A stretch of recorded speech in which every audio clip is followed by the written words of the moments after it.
Ayan, at alamin natin dito ang ganap sa may Manila Bay, Dolomite Beach mga bayan, para sa ganon ay makita din natin kung ano na po ang nangyayari dito sa may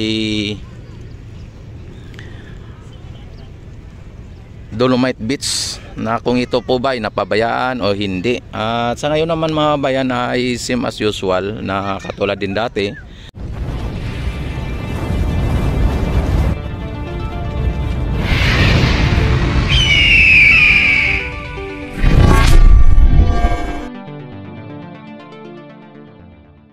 Ay na maintain yung linis dito. Ayan, sa ngayon may mga nakikita tayo na medyo kalat kasi magang-maga pa, at yung mga Stero Ranger ay kararating lang. Ayan, kung inyo nakikita yan, mga Stero Ranger o mga naglilinis dito. Siyempre ang pasok nila dito ay alas 6 Ayan, kaya yung mga konting basura dito ay hatid yan ang iniwan ng mga yung alon dito dati kagabi o kahapon or kagabi talaga ay hanggang dito siguro ang tubig, kaya yung iniwan na na basura ay nakaguhit dito sa banda dito dito sa Dalampasigan mga bayan. At marami-rami naman ang mga namamasal dito.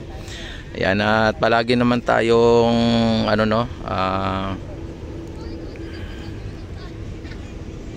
yan, dati palagi tayo dito pupunta at ngayon lang naman tayo ulit na nakapunta ulit, at natin alamin natin dito, update tayo dito.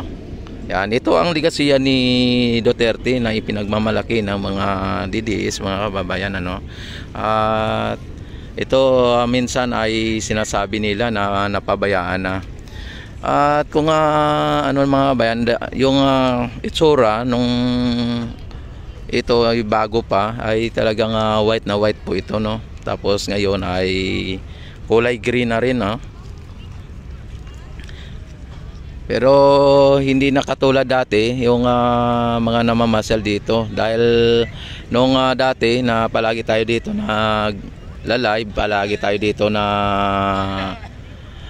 nag-update, ay nakikita natin dito pagka ganitong oras at ganitong araw ng linggo ay talagang halos mapupuno ito dati pero sa ngayon makita naman ninyo ay panakanaka na lang Medyo marami-rami din kasi may panran kanina dito sa may Ross Boulevard. Yung iba ay dumaan din dito. Yan, sa ngayon ang mga basura na nandito ay parang guhit lang ayan Tapos ang mga mga naglilinis nandito. Ayan ipunta natin yung mga naglilinis dito Yan, sa mga dyan, sa mga baser dyan yan, at baka sabihin naman ninyo bayad ako ni Duterte kasi dito naman ako nag-update sa ligasiya ni Duterte o ni Digong. Yan.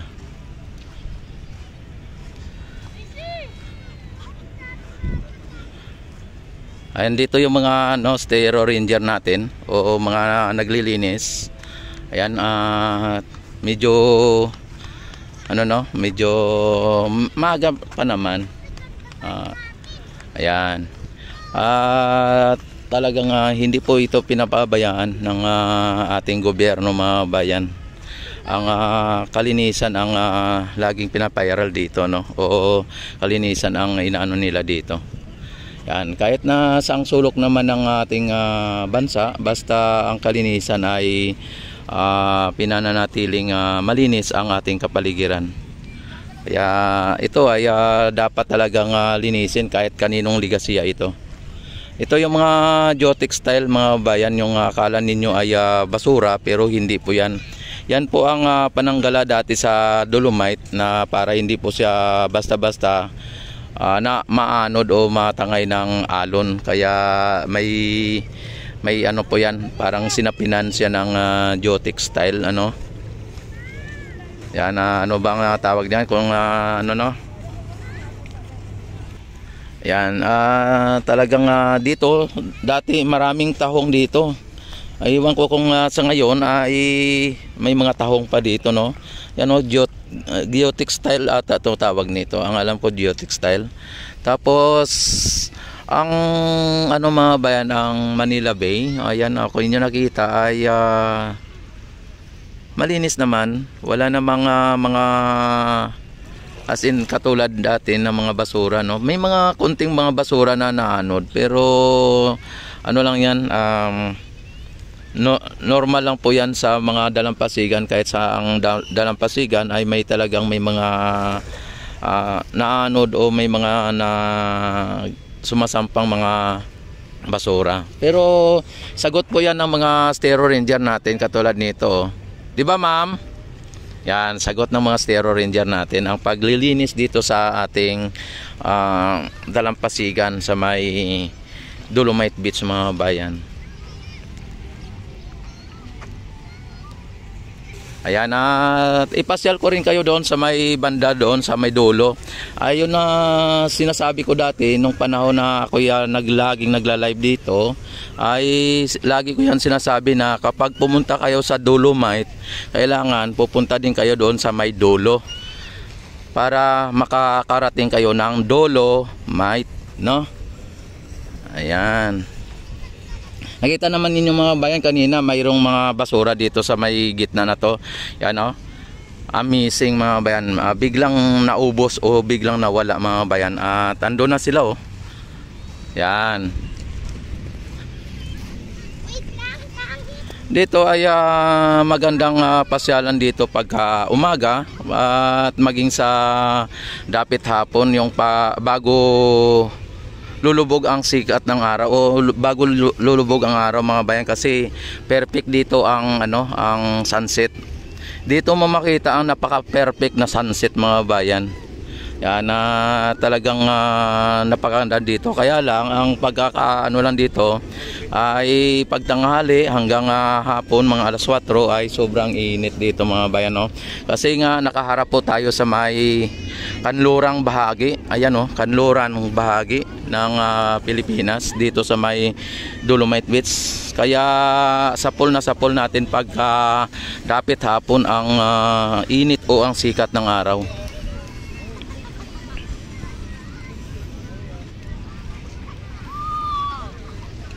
Ayan. At sa ngayon mga bayan, yung mga pebbles na yung mga bato, tawag niyan, ay kukunti na lang oh. Kukunti na lang mga bayan. At ang iba kasi yung mga namamasyal dito, dati-rati pa, ay pagkadating nila dito ay nagbabato sila dyan sa gitna no. Kaya yung mga bato na nandyan ay nandyan na sa gitna ng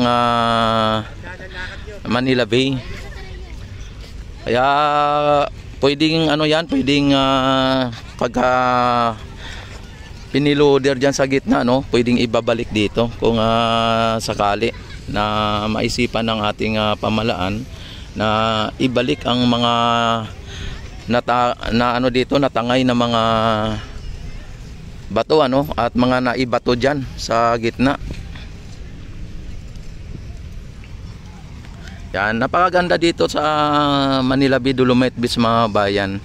Kung inyo nakikita ay pansin na po na kitang-kita na po yung mga dyan no, reclamation dyan sa may bandang Pasay o MOA.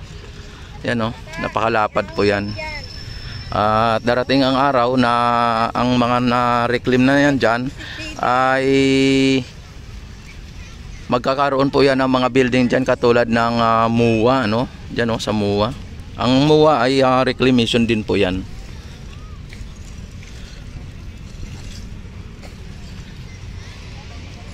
Ayan, oh.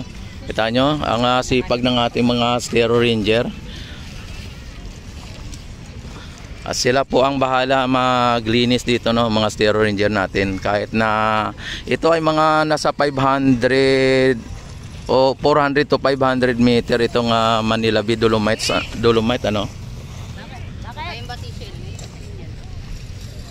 Halika na, halika dito. Pagdaling yan. Iwan ka niyan eh. Ayan. Hindi naman si Michelle. Kayo. Ayan oh. Oh. Yan. Baka sabihin naman ninyo na walang naglilinis dito sa Dolomite Beach mga bayan ha. Ito ang patunay na may naglilinis at hindi po ito pinapabayaan ng gobyerno.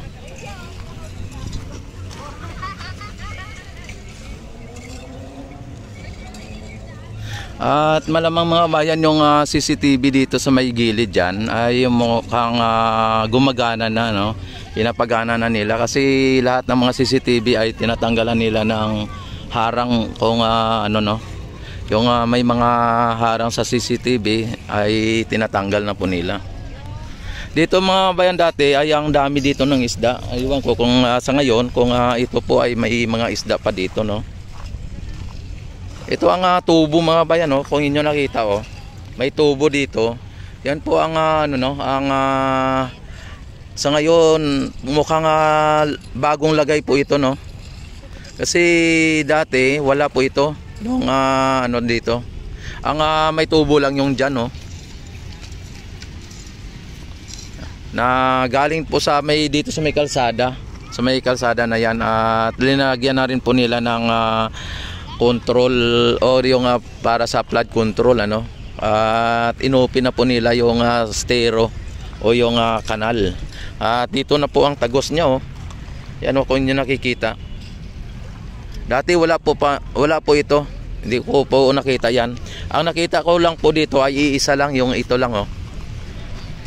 Yan. Ito po ang isa din sa mga drainage, ano, na yan, oh.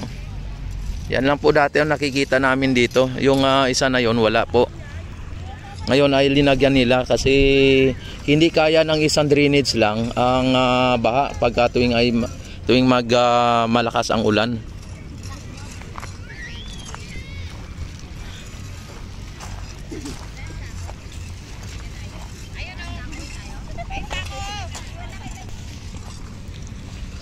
Ayan, no? Kanina ay ano, no, ang basura ay makita natin kanina, ngayon wala na, oh. Talagang inubos na po nila na sinako ito at talagang tinanggal na po nila.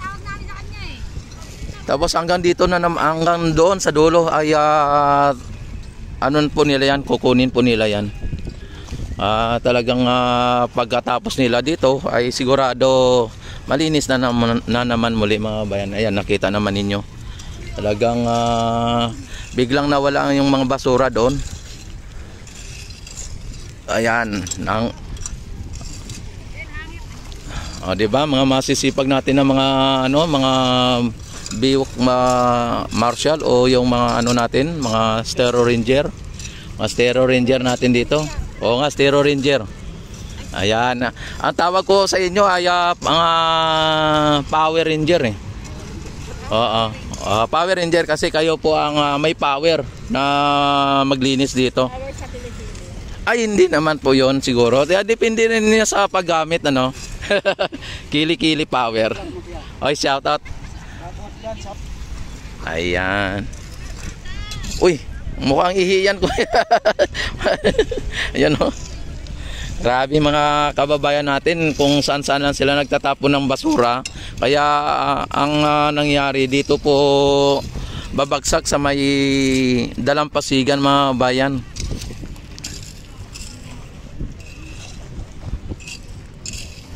Ayan ang mandamos mga bayan, ano. Ang pagkakaalam ko ay open po yan, pero hindi ko alam kung may nag-operation na siya, no?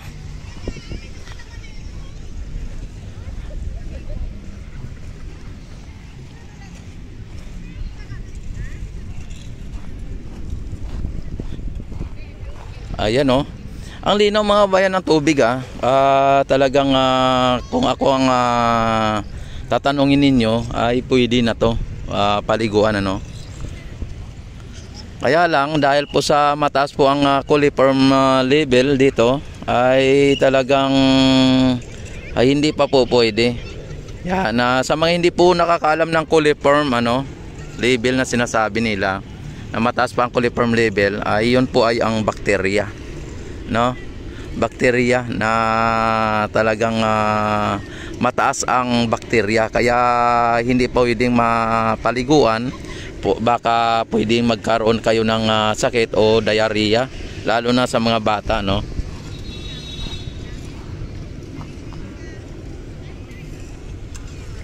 Ayan.